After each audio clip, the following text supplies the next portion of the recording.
Right, it's the 12th of October 2016. For some weeks ago, I was looking at the new pictures of the JFK assassination, and I noticed there was some video that's been in an archive, and I was looking very careful at this video, and I took some photo screenshot of those pictures, and I use the method where you enlarge the pixels so you get a kind of better image of the video of a particular scene, right? And actually, I noticed more than one thing. I noticed there's a person walking around the corner in a very, you could say, slick way, and now you have to historically say that it was a downtown scene, and anyone who would be in downtown area would be, some of them would be criminals and therefore a slick type. Do you know the charming man that con whatever he cons? Actually, no, I don't think he's that interesting. But on the road, I noticed that there was a man with a brown bag, that he did something like maybe a signal uh, to the next man who was standing beside him, who was looking like, you could say, a skilled man in arms way. He is doing a very strange move. He's actually having his hands in front of him, and it actually looks on the video like he's falling. And I can only think that if you stretch your hands around something that pulls you, that could be a weapon. If it was, I can't tell, because the pixels, if you enlarge it, you can see he has his hands together, which is an unusually posture. Normally, you would stand with your hands across or something like that. Hands stretched forward in a connected point is often a used method of arm ways, often with a hand weapon, right?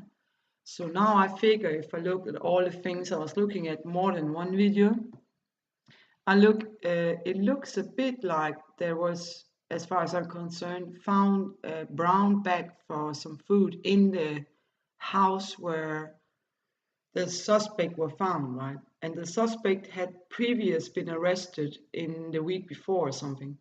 Now, if he was a kind of watch point for another person, so he actually gave a signal with his brown black bag to another man that gave a signal to the armed guy, right? So you have three persons involved, maybe more.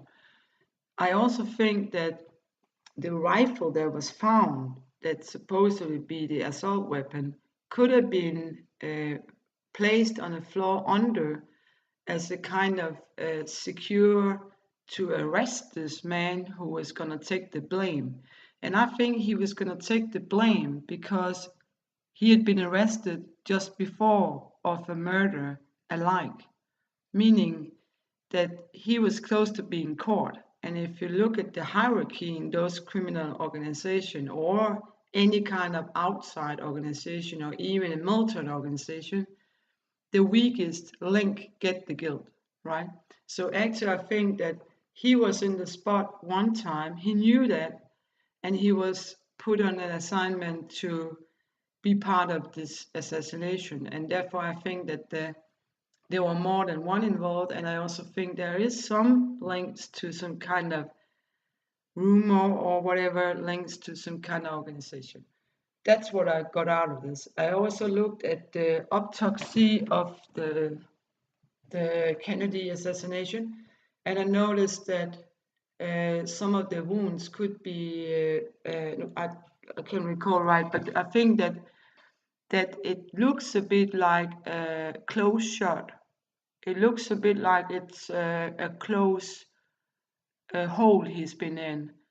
That actually narrows, that it's not a long distance shooter, that it's actually pretty powerful close up shooting as I see it.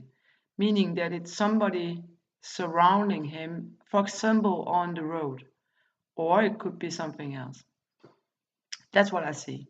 I also see when I look at the JFK Jr., the air crash, that I was concerned about things at that time, not only around him but other things, and that I figured that I was listening to some kind of taping of an air crash, but I'm not sure it was the JFK air crash. Could also be something else. But it sounded a bit like that there was a kind of lock that went up. There was a radio turned off on the black box tape. The radio get turned off before you reach the tower. That's a normal procedure. But there's a turn off of something else, and that could be some kind of extra turn off. But there could also be a click from a door, and if the door just opens a little bit, then you get trouble in such a small plane. And especially if there's a high wind or trouble wind, then if any kind of door is a little bit open, then you would have a risk of falling down. Whether it was, I'm not sure if this tape were belonging to the air crash of the junior air crash. If it was, the sound of something like in the middle of the plane, it could be a door. It could also be worse than that if it's some kind of device. But it looks as if I look at the picture of the crashed airplane, it looked like it actually wasn't worse than that explosive because the plane was pretty intact in a way. So I figured that it may be been some kind of turbulence that drafted into something or something else.